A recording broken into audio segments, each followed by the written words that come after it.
Watch out! There might be Alzheimer's patients nearby you without your knowledge. This is due to wandering. Wandering is when Alzheimer's patients go off to environments in which they do not recognize or remember the main purpose of why they're there. 60% of patients, Alzheimer's patients, wander off. And this has increased the reports of missing dementia patients in Japan for the past decade, reaching to almost 20,000 people in 2023. The survival rate among wandering patients drops by 51% within the first 48 hours and to 20% within the next 72 to 96 hours.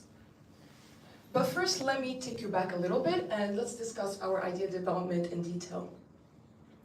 We conducted more than 5 interviews with various caretakers, and the common thing that we identified throughout these interviews is that they mentioned they suffer from extreme stress that is resulted from wandering. One of the caretakers expressed that she has a constant fear of her loved one wandering off without her knowledge. In addition, this caretaker also faces extreme challenges in balancing her daily life, like maintaining her job, as well as taking care of the Alzheimer's patient in her family without extreme exhaustion. This has shifted our research direction completely to how can wandering Alzheimer's patients' disease be minimized, as well as reduce the risks and the stress the caretakers have to go through. First, we decided to integrate a caretaker app. This is because the caretakers suffer from the fact that they don't know. There is some sort of uncertainty there. So we wanted to give them more power, more control, to kind of relieve that feeling of uncertainty and distress. We conducted more research with various professionals, and we discussed existing solutions. Oh, what was the sound? Oh, it's an emergency alert in Yokohama, but don't worry, you can go on because they're probably not here. Like it's big, it's Yokohama.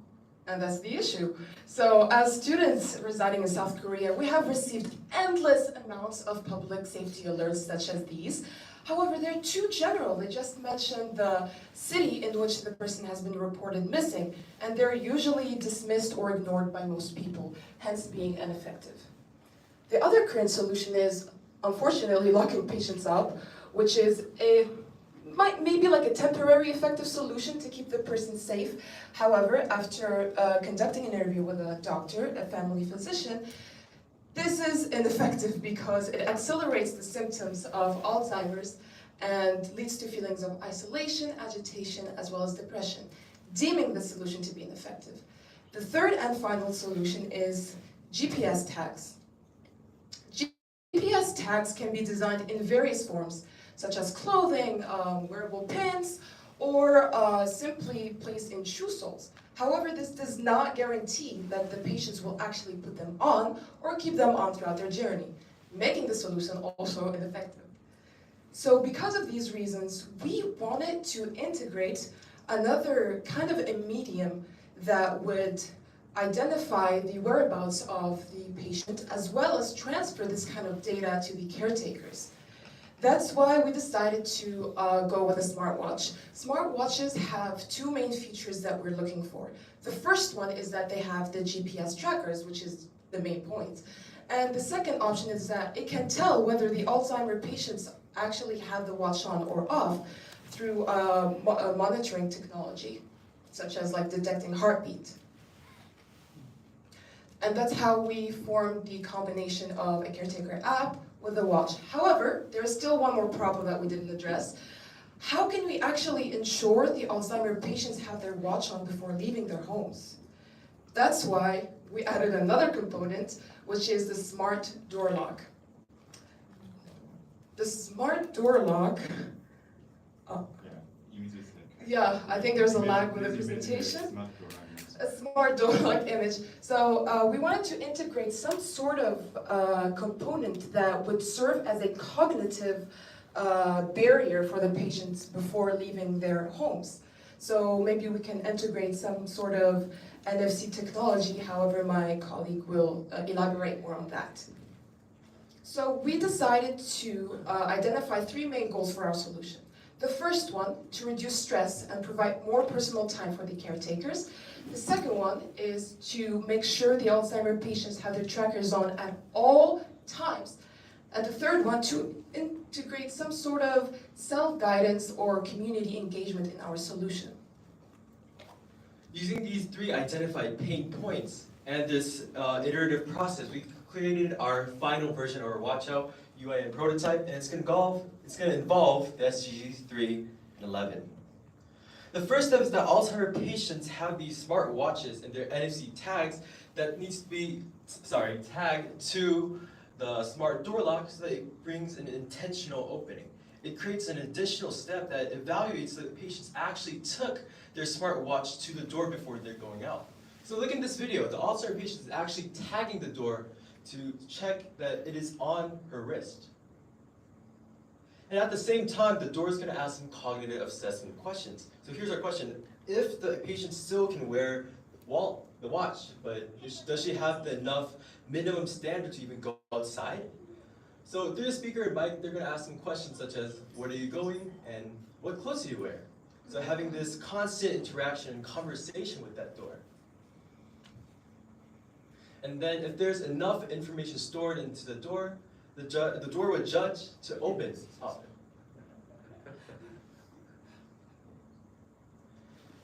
And during this entire process, all the cognitive assessment questions and answers and the door's opening will be sent to the data of the Watch Out app or the Caretaker app.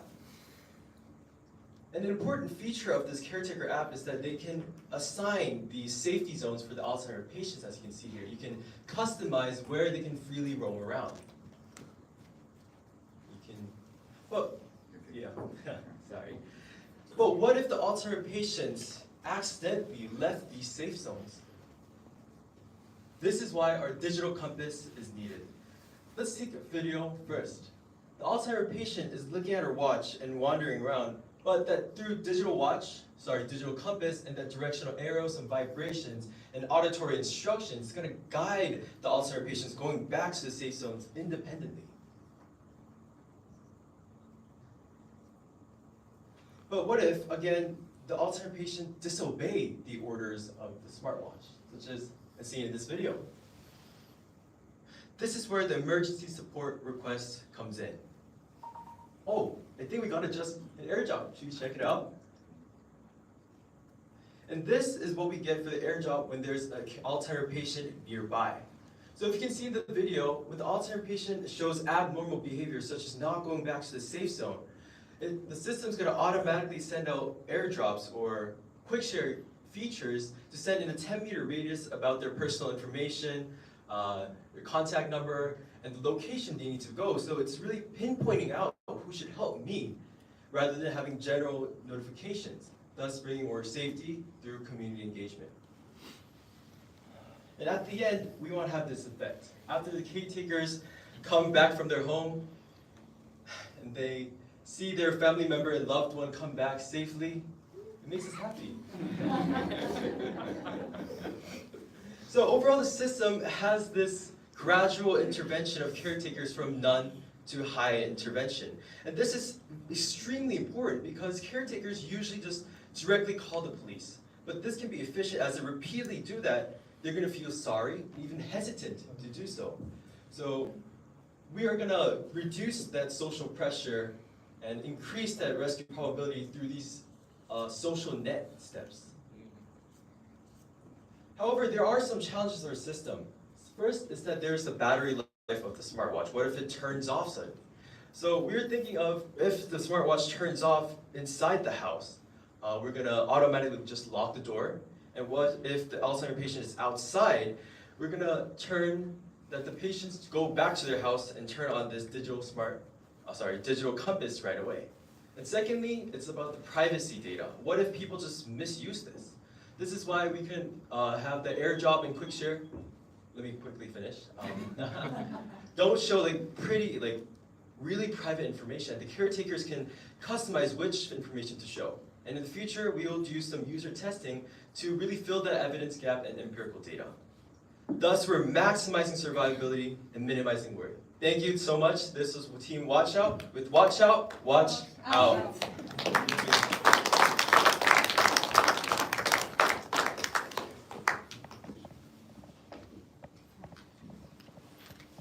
We'll take some questions. Hi, my name is Tony. I'm from Singapore Management University. This is really fantastic. I love the presentation style and the approach. Thank you. I also think the problem that you're exploring is a very interesting and challenging one. I think one of the things I thought was really fascinating was kind of the different approaches that you were taking and kind of like framing that in that sort of like stepwise way. I really like that the first approach was sort of kind of just adding a bit of friction into the situation, and I thought that was really kind of a nice idea. One of the things that I couldn't help but think about was the actually literally the challenge of like, where's my watch, right? Because I lose my phone all the time in my house. I don't, yeah, I kind of think I'm not that old, but it's coming, right? But I also know like watches get taken off all the time, right? Even sometimes it's just like as simple as I was washing my hands because I went to the toilet or something like this. So it's kind of interesting to think about like, oh, now I can't get out of the house unless I can find my watch. I mean, I think it's just kind of an inherent challenge. So my real question was thinking about like, okay, so now you've got these different ideas. And to some extent, like they are layered on top of one another, but at the same time, you could imagine kind of studying each one by themselves. So if you could kind of realize one of them tomorrow, and you could kind of study it somehow to evaluate it, which one would you choose, and how would you go about evaluating that? First of all, to talk about a little bit about some of the research we did when it came to losing the watch, because we all do it. So one thing we thought was, we have something called Quick Connect, where, remember you saw the website, right? All the information, even whether touching the patient trying to go out, that will be sent to the caregivers. And through that, they can see, oh, the patients keep touching the door, but there's no tag of the watch. Then they could turn on the Find My Watch, and then there could be an alarm helping them find that watch. And that could be kind of like some solutions to that. That's kind of what we thought as of now. Sure. And what was So I think like it is related to our like the other concern, like battery problem, because if it's not charged, we cannot go out. Like Don't worry about the watch thing for a second. So yeah. I know that's kind of the first thing I proposed, but actually the real question is, you have 4 different things. Yeah. If you could pick one and realize one tomorrow, and you wanted to evaluate it, which one would you pick, and how would you go about doing that evaluation, whatever that evaluation question is? I think like the most important thing from our like watch out is like taking the watch to get out. So it's gonna be the first one. But what we think is like very interesting is like this bystander helping, because the watch sends like airdrops or messages to like people from here, so they cannot just like go by. So I'm not the like team leader, but I would choose this bystander feature to realize first. And how would you test it? Also, we can actually do the experimental setting, but if you see in YouTube, there are these informal social experiments. So we would like to try bringing an elderly patient or even Alzheimer's patient, just walking around with some guidelines and see if actually people help them out through the airdrop and the quick share. Kind of like a reaching experiment. Oh, that's kind of interesting. Right? I should just try that right now. I'm wearing yellow. Like, help me to go home. Let's see. Yeah, so it does. I feel that it doesn't need to be too formal, but maybe like these social experiments in public can be effective to prove this. Thank you. Thank you. I'm wondering if you can come up with, or maybe talk about one scenario where your target population resists to use the technology, not obeying the rules, but just not using the technology at all, and how you're gonna address it. sorry, can you repeat that question again? Think about one scenario where your target population resists to use the technology to propose solution, and how you gonna address that scenario. So I think that's a really good question, and it's a big challenge for our team too. And like there are like types of dementias or Alzheimer's, like which are called like how do I say good kind of Alzheimer who are like very kind, and bad kind of Alzheimer who like wanna resist to like what caretakers do. So maybe this type of people would resist to using like smartwatch or anything. And I think there might be like not a like great solution for that. Just we hope like in the future we can integrate some chips inside them, because like they are like not like in good, how do I say, status of like cognitive like they are usually the ones who doesn't have like good cognitive status. So maybe that could be our solution, but we're not like the ones who can make it that way. So it's our like biggest challenge here. Thank you. All right.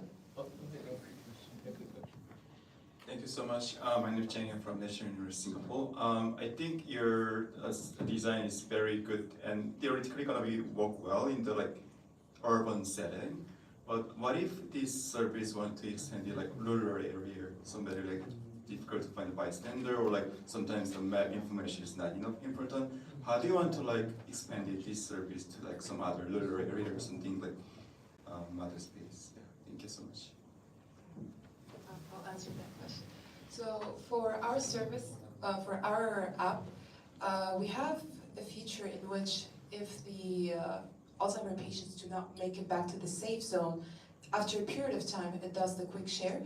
And after that, like a more period of time, we have this emergency alert where the watch would start, I think there's like an alarm sound, but also it connects to the caretaker's app, so in which they will be informed that, hey, the Alzheimer patient is in danger and no one's helping, and you need to act.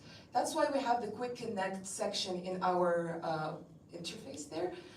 So the caretaker can actually connect in time. They can call the police directly, and they can actually connect with the Alzheimer patient directly by the watch. They can hear the voice. So I think that could be like a temporary solution until the police or someone else can actually make it there. So we thought about this scenario as well. I'm glad you asked that question. So yeah, thank you. All right. That's thanks for the presenters. Okay, so that should be all of the presentation today.